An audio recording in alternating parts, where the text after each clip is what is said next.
আসসালামু আলাইকুম প্রিয় দর্শক বন্ধুরা, আজকের এই বিশেষ ভিডিওতে আমরা কথা বলবো এমন এক যুগান্তকারী পরিবর্তন নিয়ে যা কুরুলুস উসমান সিরিজের ইতিহাসে এক নতুন অধ্যায় সূচনা করেছে। হ্যাঁ, আপনি ঠিকই শুনেছেন, বুরাক অৎসিবিত আর উসমান বে চরিত্রে থাকছেন না, তার বদলে আসছেন এক নতুন মুখ, তুরস্কের কিংবদন্তি অভিনেতা চিহান উনাল। এর সাথে আমরা পাচ্ছি এক নতুন সিরিজ ইউক্সেলিস উরহান, অর্থাৎ উরহান গাজীর উতান। এই পরিবর্তন শুধুমাত্র একজন অভিনেতা পরিবর্তনের গল্প নয়, বরং এটি হচ্ছে এক ইতিহাসের পালাবদলের সূচনা। একদিকে আমরা বিদায় জানাচ্ছি সেই উসমান বেইকে, যিনি 6টি সিজন জুড়ে আমাদের চোখের সামনে একটি সাম্রাজ্যের বীজ বপন করেছিলেন। অন্যদিকে আমরা স্বাগত জানাচ্ছি এক নতুন প্রজন্মের কাহিনীকে, যেখানে উসমানের উত্তরসূরি উরহান গাজীকে কেন্দ্রীয় চরিত্র করে। বুরাক অৎসিবিট তার চমৎকার অভিনয়ের মাধ্যমে উসমান বে চরিত্রে প্রাণ প্রতিষ্ঠা করেছিলেন। তার নেতৃত্ব, চোখের আগুন, তরবারির ঝলক সবই আমাদের স্মৃতিতে অমলিন হয়ে থাকবে। কিন্তু সময় এসেছে এগিয়ে যাওয়ার। বুরাক হঠাৎ ইনস্টাগ্রাম থেকে বুজদাক ফিল্ম ও Kurulus Osman official page unfollow করে দিয়েছেন। তারপর থেকেই গুঞ্জন ছিল তিনি আর থাকছেন না। এখন সেটা নিশ্চিত, তবে কোনো রাগ কিংবা বিতর্ক নয়, এটি একটি সম্মানজনক বিদায়। অনেকেই প্রশ্ন করেছেন চিহান উনালকে।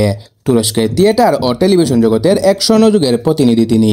তার অভিব্যক্তি, সংলাপ, বলার ধরন, চরিত্রের গভীরতা সব মিলিয়ে এক প্রাজ্ঞ শাসকের ছায়া তিনি বহন করেন। এবং ইউক্সেলিস উরহান সিরিজের নতুন এই অধ্যায়ে তিনি অভিনয় করবেন প্রবীণ উসমান গাজীর চরিত্রে, একজন জ্ঞানী, অভিজ্ঞ ও ভাবুক শাসক, যিনি নিজের জীবন ছায়াঙ্গে এসে উরহানকে তার পথ দেখিয়ে দিচ্ছেন। নতুন সিরিজটির নাম ইউক্সেলিস উরহান, অর্থাৎ উরহান গাজীর উতান। এই সিরিজে আমরা দেখব কিভাবে উরহান গাজী তার পিতার রেখে যাওয়া মিশনকে এগিয়ে নিয়ে যায়। বুরসা বিজয়ের মহাকাব্যিক দৃশ্য, নীলুফার খাতুনের প্রেম, রোমান এবং বাইজেন্টাইনদের সঙ্গে সংঘর্ষ, উসমান বের মৃত্যুর পর শাসনভার গ্রহণ, এইসব নিয়েই গঠিত হবে নতুন ইতিহাস। পরিচালক মেহমেদ বুজদাক আবারও এক সাহসী পদক্ষেপ নিয়েছেন। যেখানে অধিকাংশ পরিচালক জনপ্রিয় চরিত্রকে ধরে রাখতে চান, সেখানে তিনি সময়ের প্রয়োজনে সিরিজে পরিবর্তন আনছেন। এর আগেও তিনি দিলিস এর্তুগুলে একইভাবে কুরুলুস উসমানের পথ খুলে দিয়েছিলেন। এখন সেই ধারাবাহিকতায় উরহান গাজীর গল্প শুরু হচ্ছে। দর্শকদের মধ্যে এ নিয়ে মিশ্র প্রতিক্রিয়া লক্ষ্য করা যাচ্ছে। অনেকে বুরাক অৎসিবিটের বিদায়ে আবেগপ্রবণ হয়ে পড়েছেন, আবার কেউ কেউ চিহান উনালকে নতুন উসমান হিসেবে দেখে আগ্রহী হয়েছেন। তবে ইতিহাস বলে, এর্তুগুল চলে গেলে উসমান এসেছিলেন, উসমান চলে গেলে উরহান আসবেন, এটাই বাস্তবতা।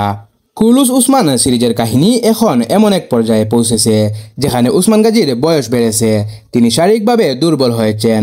তাই স্বাভাবিকভাবেই তার চরিত্রে একজন বয়স্ক এবং অভিজ্ঞ অভিনেতা প্রয়োজন ছিল। এই জায়গায় চিহান উনাল উপযুক্ত একটি পছন্দ।